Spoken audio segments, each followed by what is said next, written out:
오늘 우리에게 주시는 하나님의 말씀은 시편 126편 1절에서 6절 말씀까지입니다.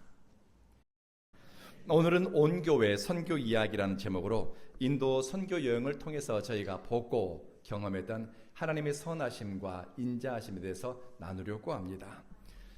저를 포함한 5명이 7박 8일 일정으로 인도를 다녀왔습니다.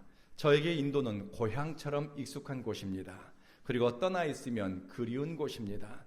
제 청춘의 눈물과 헌신의 흔적이 있는 곳이어서 더 애틋하고, 또 저는 그곳에서 20여 년 동안 하나님이 얼마나 좋으신 분인가를 저는 수없이 경험했습니다. 그래서 인도하면 설렘이 있는 곳입니다.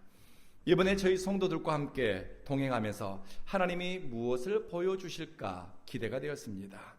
그리고 하나님이 이루신 일을 보면서 하나님의 선하심과 인자하심을 선교 현장에서 우리 성도님들과 함께 보면서 하나님께 영광 올려드리고 싶었습니다. 이번 선교 여행 기간 중에 저희는 2개 교회 헌당식 예배에 참석했고, 1개 교회는 교회 부지 구입 감사 예배에 참석했습니다.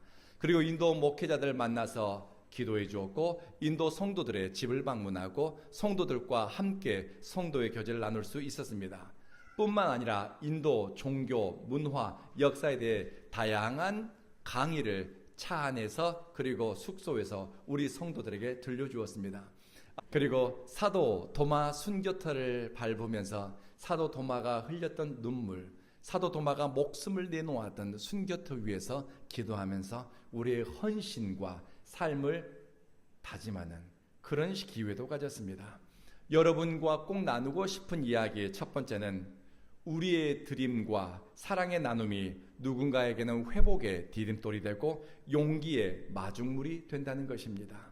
이번에 제임스 목사님이 사역하는 리빙 라이프 프레이어 하우스 교회 대지부의 감사 예배를 드렸습니다. 언젠가 설교 시간에 예배당이 없이 나무 아래에서 맨 땅에서 예배드리는 성도들에 관한 이야기를 나눈 적이 있습니다. 그 말씀을 듣고서 마음이 감동된 우리 성도님이 대지 구입을 위한 헌금을 드렸습니다. 그런데 이 물질은 그냥 땅을 사주는 돈이 아니었습니다. 한 사람의 목회자의 무너진 꿈과 사명을 회복시키고 또 흩어질 뻔한 교회 공동체를 붙잡는 은혜의 통로가 되었습니다. 제임스 목사님은 28년 동안 교회가 없는 힌두 마을에 교회를 세우고 사역을 감당했습니다.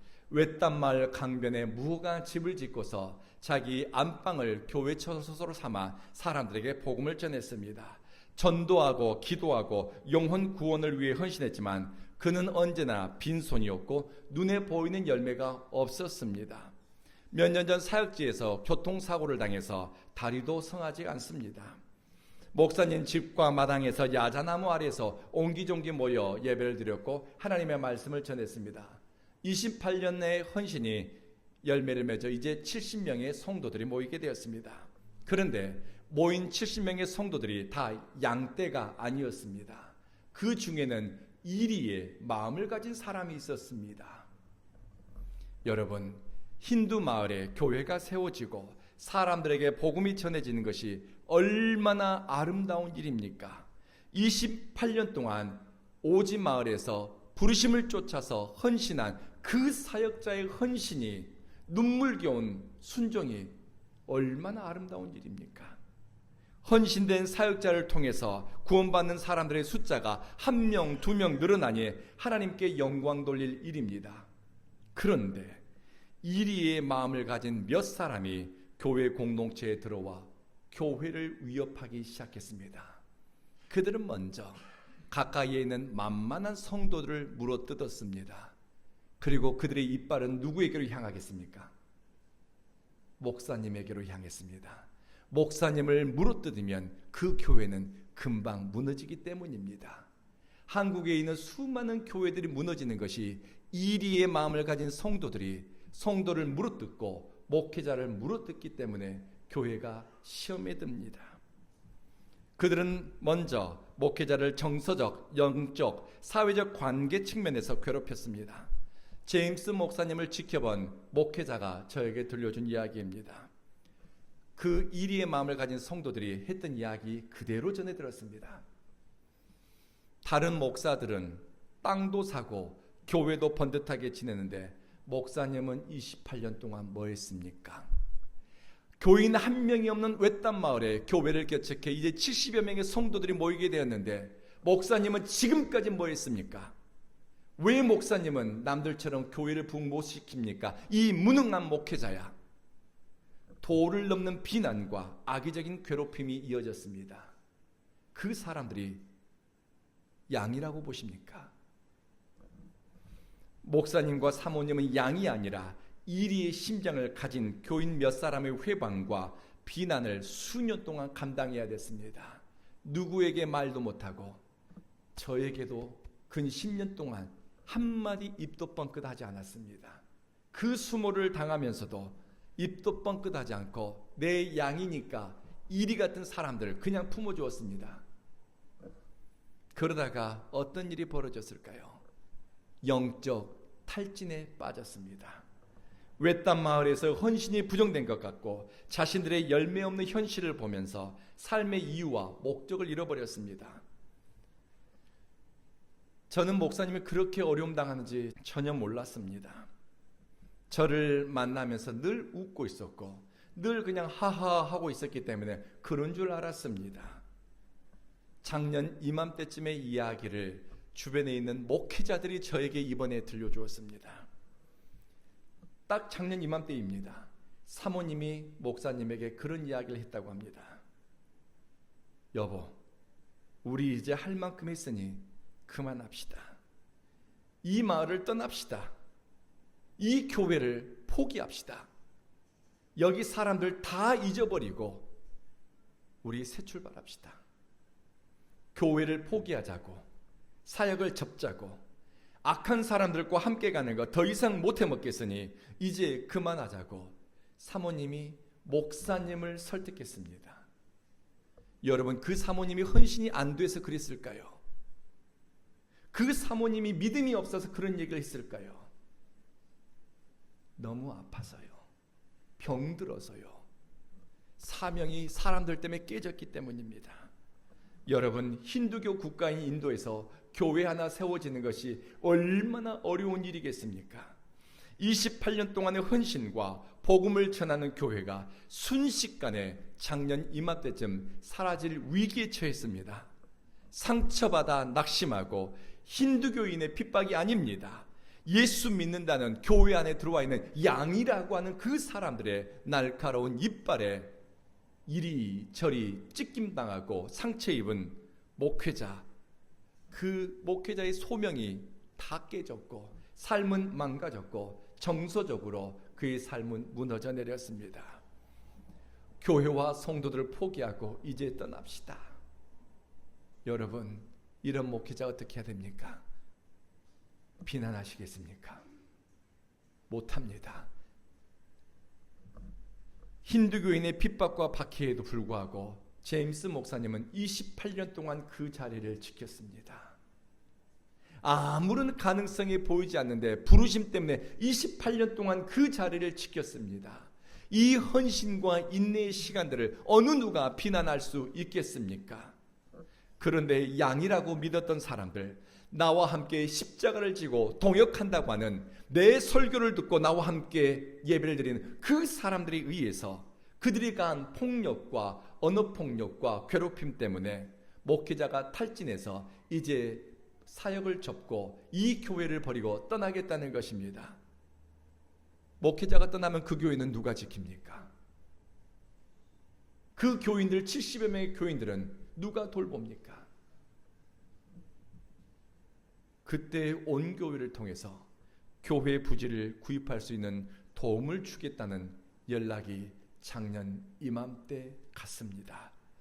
인도와 수천 킬로미터 떨어진 온 교회, 인도 오지 마을의 교회와 또 깨진 소명으로 무너진 목회자를 세우는데 용기의 마중물로 쓰임받는 사람이 이곳에 준비되어 있었습니다.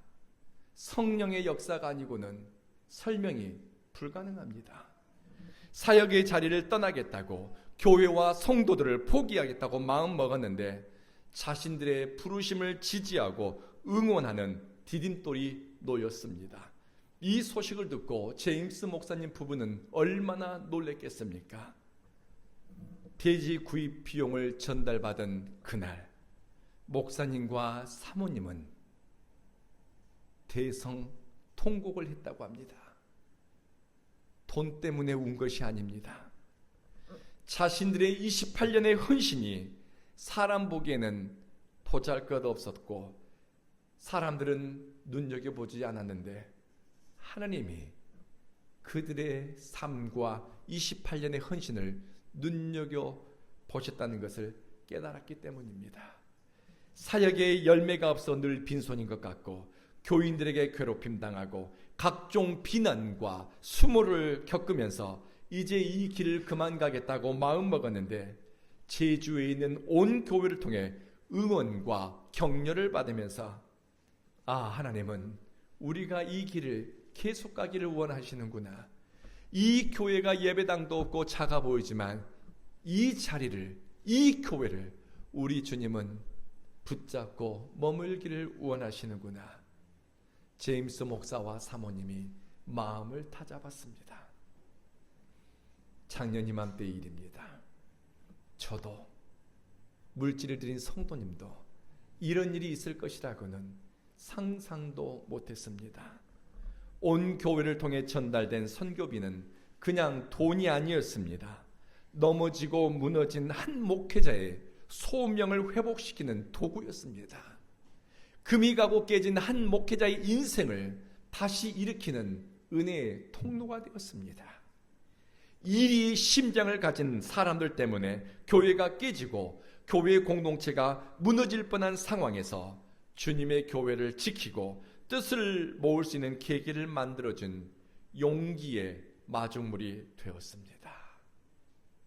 사랑하는 성도 여러분, 주님을 사랑하는 마음으로 여러분이 드린 물질, 성령의 감동으로 순종한 헌신, 우리 주님은 그런 헌신과 순종을 통해 당신의 교회를 세우십니다.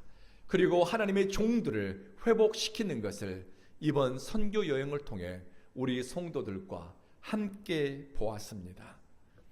여러분은 살면서 이렇게 누군가의 꿈을 응원하고 사명의 디딤돌을 놓아본 적이 있습니까? 주님의 교회가 세워지고 주의 종들이 거룩한 꿈을 꾸며 헌신할 수 있도록 주춧돌 하나 놓는 헌신과 사랑을 해보는 그런 선택 해본 적이 있습니까? 그렇게 선택하고 살아오셨다면 여러분에게 그런 뜻과 의지를 주신 하나님께 영광 돌리며 감사하십시다. 참 잘하셨습니다. 그런데 그렇게 선택하고 그렇게 살아온 기억이 별로 없다면 이제부터 고민해 보십시오. 그리고 뜻을 세우고 선택해 보십시오. 주님의 영광을 위해 어떤 헌신과 수고, 참여와 드림을 할 수 있을지 인생의 후반전에 고민해야 되지 않겠습니까? 엊그제 제 박사 논문을 지도해 주신 닥터 조지 교수님에게 문자가 왔습니다. 닥터 주, 당신의 믿음의 여정에 하나님이 함께하기를 바랍니다 하면서 이 문구를 보냈는데요. Sounds paradoxical, yet possible with a faith that obeys. Sounds paradoxical, yet possible with a faith that obeys. 순종하는 믿음이 있다면 역설적으로 들리는 일도 가능해집니다. 순종하는 믿음이 있다면 역설적으로 보이는 일도 가능해집니다. 시편 126편 울며 씨를 뿌리는 사람이 등장합니다. 밭을 갈고 씨를 뿌리는 현실이 마냥 기쁘지 않습니다. 미래가 보이지 않습니다. 내가 씨를 뿌리고 수고하지만 이것을 거둬 먹을 수 있을지 장담이 되지 않습니다. 자신할 수 없습니다. 울어야 할 정도로 고달프고 현실은 막막하고 꿈은 꺾인 것 같고 뭘 해야 될지 도무지 종잡을 수가 없습니다. 통곡할 만큼 현실은 아프고 자신감을 잃어버렸습니다. 다 놔버려도 이상하지 않을 만큼 그런 답답한 현실인데도 불구하고 역설적으로 믿음으로 순종했더니 하나님은 기쁨으로 단을 거두는 때를 포기한다는 것입니다. 신앙의 순종, 믿음의 헌신이 여러분 역설적으로 보이는 일들을 가능하게 만드는 것, 믿음의 신비입니다. 두 번째로 우리는 인도를 기억하면서 기도했는데 오히려 인도 땅에 우리를 기억하며 사랑으로 기도하는 사람들이 있다는 것입니다. 우리 온 교회는 제주도 중산간에 태어난 지 오래되지 않은 교회입니다. 그런데 사랑의 크기, 기도의 무게를 헤아려 보면 우리 교회는 결코 작거나 가볍지 않은 교회입니다. 이번에 인도 교인들과 함께 예배드리면서 우리 교인들이 충격받았던 모습이 아까 안 집사님도 이야기했는데요. 그들의 열광적이면서도 진지한, 간절하면서도 혼신을 다한 예배의 모습입니다. 힘써 기도하고 소리 높여 찬양합니다. 몸부림치면서 주님께 매달립니다. 어떻게 보면 광신적으로 보일 수도 있습니다.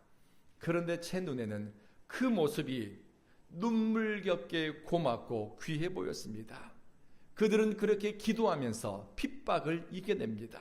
그렇게 소리질러 찬양하고 부르짖으면서 신앙을 지키고 힌두 마을에서 기독교인으로 존재하고 있습니다. 저는 우리 교인들에게 부탁했습니다.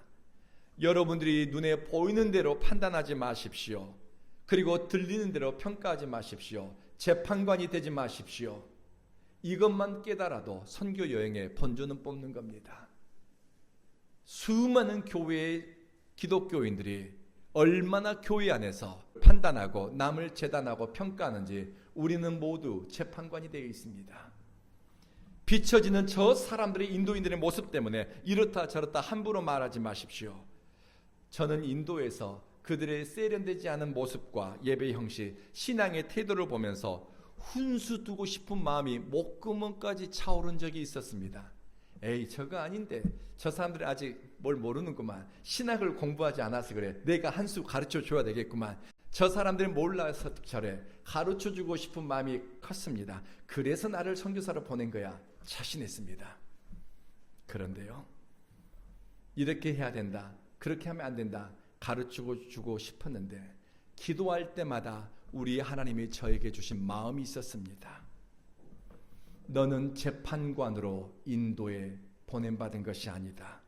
너는 이곳에 예배자로 보냄받은 거야. 저들의 예배가 허술해 보이고 저들의 가난한 모습과 신학적으로 균형 잡히지 않은 모습, 그리고 열광적이고 광신적으로 보이는 저 모습이 너에게 판단받을 정도로 보잘것없는 모습이 아니라는 겁니다. 우리 주님은 그 모습을 기뻐하신대요. 주님이 기뻐하는 사람을, 주님이 기뻐하는 예배를 제가 뭐라고 판단하고 평가하겠습니까? 몇 점짜리라고 왜 제가 평가하겠습니까? 저 사람이 사람 보기에는 너무나 허술해 보이고 저 사람의 신앙이 너무나 보잘것없어 보이는데 제가 누구라고 그 사람을 평가하겠습니까? 저는 제가 볼 줄 안다라고 생각했는데 제가 보는 것은 틀렸습니다. 저는 제가 안다라고 생각했는데 제가 아는 것은 삐뚤빼뚤 전부 다 비뚤어져 있다는 것을 깨달았습니다. 아마 그때부터였던 것 같습니다. 저는 좋은 의도이든 나쁜 의도이든 누군가를 평가하고 판단하고 정죄하는 것을 주의하고 또 피하려고 합니다. 사람을 가장 정확하게 보는 분은 누구일까요? 하나님이십니다. 우리 하나님이 보는 여러분의 모습이 진짜 여러분의 모습입니다. 우리와 신앙 색깔이 다르고 삶의 결이 다르고 보이는 예배 문화가 다를 수도 있지만 인도의 기독교인들은 목숨 걸고 예배를 드리고 있습니다. 예수님을 따라가고 있습니다. 그런 사람들을 내가 무슨 자격으로 평가하고 판단할 수 있겠습니까? 누군가의 헌신과 신앙의 댐댐이를 보이는 대로 판단한다면 자기 자신에게 죄를 짓고 사람에게 죄를 짓는 것입니다. 신앙이 성장한다는 것은 들리는 대로, 보이는 모습대로 상대를 평가하거나 판단하지 않습니다. 그래서 영성가들은 믿음의 길을 가면서 가장 주의해야 할 태도가 다른 사람의 인격과 신앙, 삶을 판단하고 평가하는 재판관 노릇하는 것이라고 경고합니다. 누군가의 삶을 재단하고 어떤 목사님의 삶을 판단하고 어떤 성도의 삶을 정죄하는 것, 이것은 세련된 방식으로 자기의 미성숙함을 과시하는 행위일 뿐입니다. 저희가 가는 곳마다 인도 목회자들과 성도들이 한마음 한뜻으로 기도하는 기도 제목이 있었습니다. 그분들은요, 대한민국이 어디에 있는지 모릅니다. 그런데 대한민국도 모르는 그 시골 오지 할머니 할아버지들이 제주도가 어디에 있는지 이름이나 들어보았겠습니까? 그런 분들이 기도하는데요, 온처치 하면서요, 이 온 교회를 위해서 기도하고 있는 겁니다. 여러분, 우리 교회 이름을 부르면서 여러분들을 위해서, 그리고 저를 위해서 인도 오지마을 성도들이 간절히 소리 지르며 눈물로 기도하고는 모습을 저는 보았습니다. 그들의 기도 속에 우리가 기억되는 것이 너무나 고마웠습니다. 예배 후에 인도 목사님이 그러시더라고요. 매주일 이렇게 온 처치, 온 교회를 위해서 기도하고 있습니다. 편도 8,000km 떨어진 곳에 있는 첸나이, 간지브람, 오라토르, 무디초르, 마니바감, 이 마을에 사는 성도들의 기도에 우리가 기억되고 있습니다. 그들은 온 교회가 은혜 가운데 잘 되기를, 평안하기를, 화목하기를, 하나님의 뜻대로 세워진 교회 되기를 지금도 구하고 오늘 아침에도 기도하고 있을 겁니다. 사랑하는 성도 여러분, 인도인들의 기도 속에 기억되고 있는 온 교회를 위해 여러분 기도해 주시고, 이 교회가 하나님이 기뻐하는 교회가 되도록, 또 제주 땅에서 하나님의 영광을 드러내는 교회로 성장하도록 마음 모아 주시고 힘써 주시고 디딤돌 하나 놓아주지 않겠습니까? 그리고 세 번째로, 우리 하나님은 신실하신 분이고 정확하신 분이십니다. 하나님은 수고하고 씨를 뿌린 사람의 가죽 주머니에 곡식을 채워주시는 분입니다. 빈손으로 돌려보내지 않습니다. 눈물을 흘리며 애쓴 사람의 눈물을 닦아주십니다. 주님 앞에서 흘린 눈물의 무게와 그 양을 헤아리시는 분입니다. 다윗이 사는 것이 너무 힘들어서 이런 기도를 한 적이 있습니다. 주님께서 내 비참함을 눈여겨보아 주십시오. 주님이 친히 내 눈물을 당신의 병에 담아 주십시오. 단순히 눈물을 흘릴 일이 없게 해달라는 기도가 아닙니다. 내 눈물이 헛되지 않고 내 눈물과 수고로운 삶이 주님께 기억되기를 원합니다. 믿음으로 살아냈던 그 삶의 흔적을 주님의 두루마기에 기록해달라고 간청했습니다. 살렘에 있는 교회 헌당식을 위해서 안지사님과 반깁차를 타고 이동했습니다. 아침에 도착해서 조셉 라지 목사님이 차려준 아침 식사를 마치고 조셉 목사님을 따로 만났습니다. 조셉 라지 목사님에게 몇 가지 교회 사정을 묻고 이런 이야기를 들려줬습니다. 조셉 라지 목사님은 5년 동안 힌두 마을에서 돈이 조금 모이면 벽돌 몇 장 쌓고, 또 돈이 조금 모이면 벽돌 몇 장 쌓고, 그렇게 5년 동안 공사를 끌어오다가 예배당을 다 완공하지 못했습니다. 이 이야기를 들은 우리 성도님이 재작년에 공사를 완공할 수 있도록 헌금을 해주어서 그 돈 보내주고 공사를 완성하고 이번에 헌당 예배를 드리게 된 겁니다. 조셉 라지 목사님에게 이렇게 말씀했습니다. 그동안 얼마나 무서웠습니까? 얼마나 두려웠습니까? 당신의 사역과 헌신이 지지받지 못하고 또 소명을 쫓아 일상을 사는 것이 너무 괴로웠을 텐데 잘 참았습니다. 잘 인내하셨습니다. 잘 견뎌내셨고 오늘 헌당 예배 진심으로 축하합니다. 우리 온 교회가 당신을 응원합니다. 그리고 우리 온 교회가 당신 곁에 설 수 있도록 기회를 주셔서 고맙습니다. 이 이야기를 듣고 조셉 라지 목사님 기도 작습니다. 그분이 일어나더니 저를 끌어안고 눈물을 흘리시는 겁니다. 저는 그 눈물의 의미가 무슨 뜻인지 말하지 않아도 그냥 가슴으로 이해가 됐습니다. 우리 하나님은 당신의 종들이 흘린 눈물, 울더라도 씨를 뿌리는 사람들의 수고를 기억하시고 당신의 두루마기에 다 기록하십니다. 여러분의 삶과 드림과 헌신이 주님의 두루마리에 기록될 만한 내용이 무엇이 있을까요? 어떻게 사셨습니까? 어떻게 앞으로 사실래요? 이번 선교 여행에 참여한 우리 성도님들은 모든 비용을 실비로 본인들이 부담했습니다. 저와 제 아내의 경비만 교회에서 부담해 주었고 성도님들은 다 본인 부담이었습니다. 혹시 우리 여비에서 금액이 남으면 인도 목회자를 위해서 플로잉 하자라고 다 같이 의견을 모았습니다. 선교 여행을 떠나기 전 이곳 한국에서 하나님이 저에게 이런 마음을 주셨습니다. 저와 20년 동안 인도 오지 목회를 감당하고 코너스톤 목회자 운영자로 제 사역을 이어받은 렉스 목사님 큰딸 아이가 지금 대학에서 사회복지를 전공하고 있습니다. 그 아이 등록금 한번 대주라고 하는 그런 마음이 제 속에 들어왔습니다. 선교 여행을 다 마치니 우리 선교팀 우리 각자리 모았던 돈이 얼마가 남았냐면 인도 돈으로 17,000루피가 남았습니다. 여러분이 저에게 주신 노잣돈이 있습니다. 목사님 맛있는 거 사 먹으라고. 그 돈을 팀 비용과 합쳐서 인도 렉스 목사님에게 공항에서 전달해 주면서 목사님 이 돈으로 딸아이 대학 등록금을 내세요. 우리 성도님들이 다 지켜보았습니다. 렉스 목사님의 눈이 동그래지면서 그 눈이 눈물이 나오더라고요. 그러게 저에게 하는 말이 6월 15일이 대학 등록금 마감일이었는데 아직 등록금을 마련하지 못했습니다. 등록금이 얼마입니까? 그때 물어보았습니다. 46,000루피입니다. 여러분, 저희가 전달해 준 그 금액이 얼마였을 것 같습니까? 46,000루피였습니다. 저희가 알고서 준비했을까요? 아니요.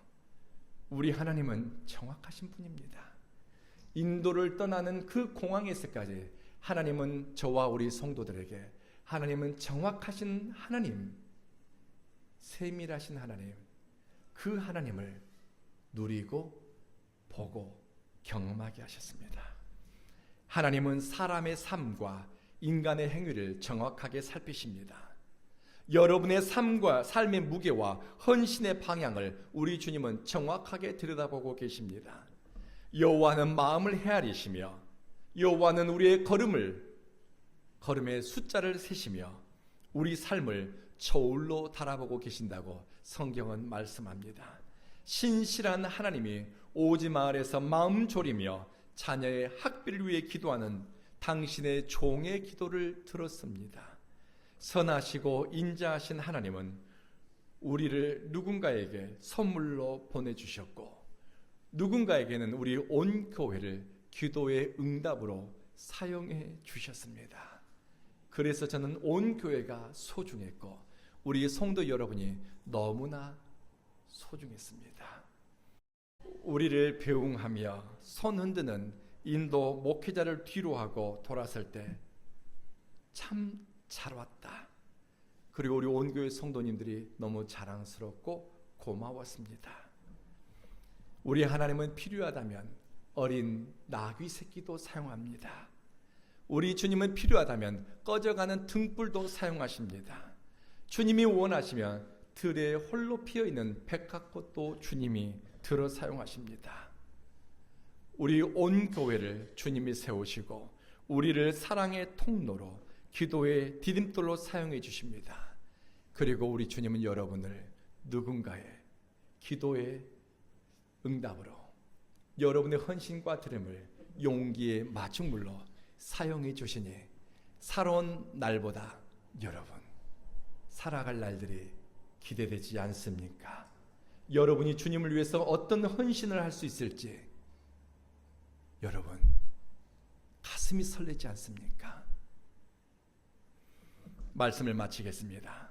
이번 선교 여행은 우리가 거둔 열매가 아니라 앞서 누군가가 뿌린 눈물의 씨앗이 자라고 열매 맺는 것을 볼 수 있는 기회였습니다.